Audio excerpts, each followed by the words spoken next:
हे friends, स्वागत है आप सभी का movie stock movie explain channel पे, जिस पर आज मैं रिकैप करने वाली हूँ अवतार द लास्ट एयरबेंडर के एपिसोड 5th और 6th को। तो चलिए अब आपका टाइम बिल्कुल भी ना वेस्ट करते हुए शुरू करते हैं इस वीडियो को, वो भी स्पॉइलर वार्निंग के साथ। लेकिन उससे पहले मेरी एक छोटी सी रिक्वेस्ट, वीडियो को लाइक, शेयर और चैनल को सब्सक्राइब करने की।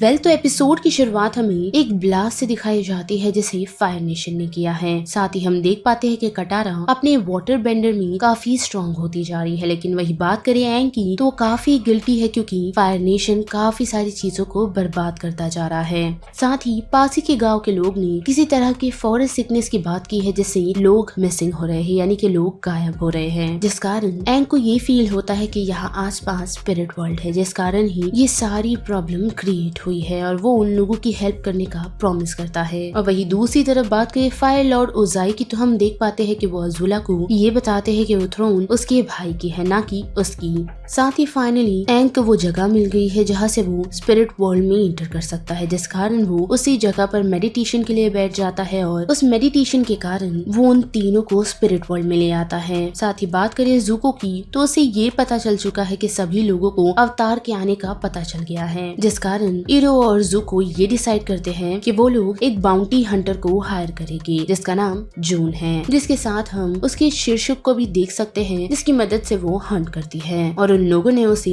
और किसी के लिए नहीं बल्कि एंग के लिए ही हायर किया है। और वही बात करें एंग की, तो उसकी मुलाकात स्पिरिट वर्ल्ड में आउल स्पिरिट से होती है, जो उसे ये बताता है कि सोका और कटारा के लिए ये जगह काफी मुश्किल है, यानी कि वो लोग कुछ ऐसी सच्चाइयों से मिल सकते हैं जिस कारण वो हमेशा के लिए यही कैद रह जाएगी। पर उसी दौरान कुछ एंग्री स्पिरिट उन लोगों पर हमला कर देती है जिससे वो तीनों अलग हो जाते हैं, जिससे कटारा अपने मॉम के उसी डेथ वाले सिनेरियो में पहुंच जाती है। वही बात करे सोका की, वो उस समय पहुंच चुका है जब वो वॉरियर बनने की कोशिश कर रहा था, जिस मिशन को वो काफी मुश्किल से पास कर पाया था और उसकी एबिलिटी पर उसके फादर को हमेशा ही डाउट था, यानी कि वो दोनों ऐसे सिचुएशन को कन्फ्रंट कर चुके हैं जो उन लोगों के लिए काफी दुखद है। और वही बात करें एंग की, तो उसकी मुलाकात एक अजीब से मास्क जैसे शख्स से होती है जो अपना नाम को बताता है और वो एक फेस स्टीलर है, साथ ही काफी ऑफुल भी और एक काफी खतरनाक मॉन्स्टर भी, जिससे बचने में एंग तो कामयाब हुआ है। लेकिन वो एक हट के पास आ पहुंचा जहाँ उसकी मुलाकात गेत्सो से हुई, जिसे देख वो खुश तो है लेकिन सोचने लगता है कि ये सारी चीजें एक धोखा है। लेकिन गेत्सो उसी का वेट कर रहे थे जो उसे को के बारे में बताता है, यानी कि को फॉग को इस्तेमाल करता है ताकि सोल वहीं पर ट्रैप हो जाए, यानी कि घूम घूम कर वही ट्रैप हो जाए, जिस कारण वो उन्हें उनकी डार्केस्ट मेमोरी को दिखाता है ताकि वो लोग उस जगह से कभी निकल ही ना पाए। और अब जबकि सोका और कटारा भी उसके उस फॉग में घूम चुके हैं, जिनमें से कुछ विलेजर्स भी है उसके साथ, जिन्हें वो जल्द ही खत्म कर देगा। साथ ही वो उसे एक पावरफुल एडवाइस भी देते हैं ताकि वो इन सारे सिचुएशन और खुद पर फोकस कर सके, जो चीज एक कहीं न कहीं अज़ुला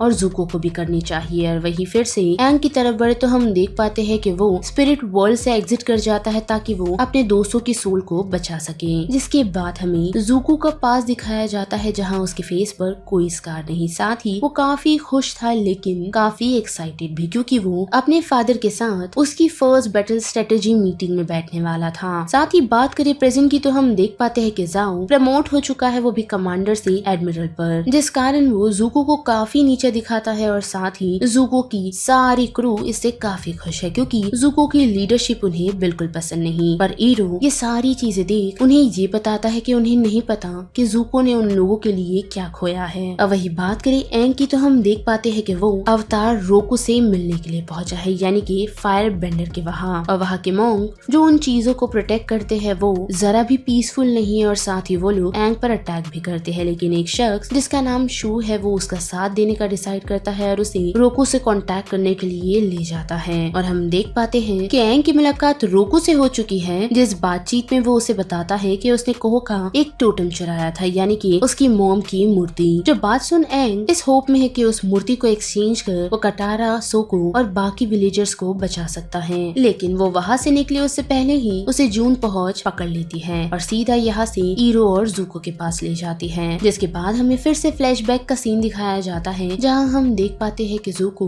बैटल स्ट्रेटेजी के खिलाफ है, यानी कि उसने जनरल के प्लान को टेरिबल कहा है जिससे उसके फादर काफी चिढ़ चुके हैं और उन्होंने उसे एक फाइट की चुनौती दी है जो कि अग्निकाय है। और अग्निकाय फाइट के बारे में मैं आप लोगों की थोड़ी सी डिटेल देती हूँ, जो कि फायर बेंडिंग ट्रेडिशन है, यानी कि एक फाइट जिस फाइट में जब तक सामने वाला दूसरे पर्सन को जला नहीं देता तब तक ये फाइट रुकेगी नहीं। और वही फिर से बड़ी प्रेजेंट की तरफ तो हम देख पाते हैं कि ज़ाओ ज़ुको का पीछा करते हुए पहुंच चुका है और उसने एंग को अपनी हिरासत में ले लिया। जिन सारी चीजों से ज़ुको काफी चढ़ा हुआ है, लेकिन ईरो उसे शांत करते हैं। और अब जबकि एंग को एक जगह पकड़ कर रखा गया है तो उसे बचाने के लिए एक अजीब सा यानी कि एक मिस्टीरियस सा पर्सन जिसने ब्लू मास्क पहना हुआ है उसे बचाने के लिए पहुंचता है, जिसकी मदद से वो वहाँ से निकल तो आता है लेकिन जाते हुए बड़े बड़े गेट बंद हो जाते हैं। और जबकि ज़ाओ को अवतार जिंदा चाहिए तो वो ब्लू मास्क शख्स एंग की गर्दन पर चाकू रख देता है ताकि वो उस सिचुएशन से निकल सके। और उसी कारण ज़ाओ उन लोगों को वहाँ से जाने की इजाजत दे देता है, लेकिन उस शख्स को ज़ाओ का आर्चर घायल करने में कामयाब होता है, जिससे एंग को पता चलता है कि वो शख्स और कोई नहीं बल्कि ज़ुको है, जिस कारण एंग उसे सेफली उस सिचुएशन से निकालता है। साथ ही ज़ुको को होश आते ही वो उससे दोस्ती बढ़ाने की कोशिश करता है, लेकिन फ्लैशबैक में हम देख पाते हैं कि ज़ुको और किसी से नहीं बल्कि अपने फादर से फाइट करने वाला है, क्योंकि उसने उनके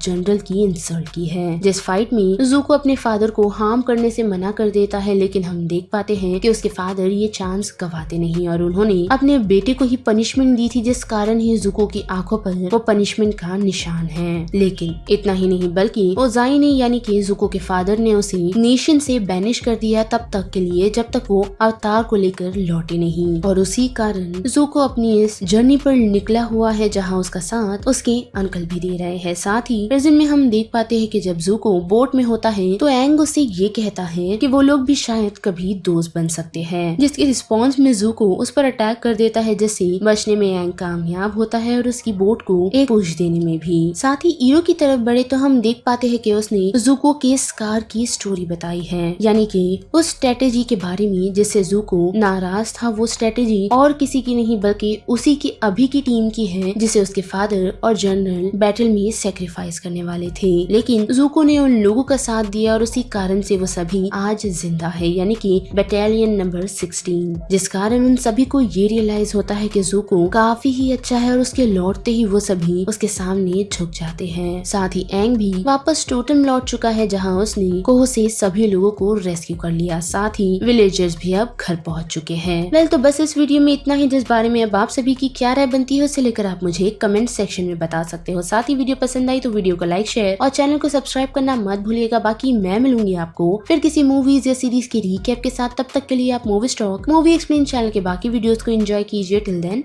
बाय।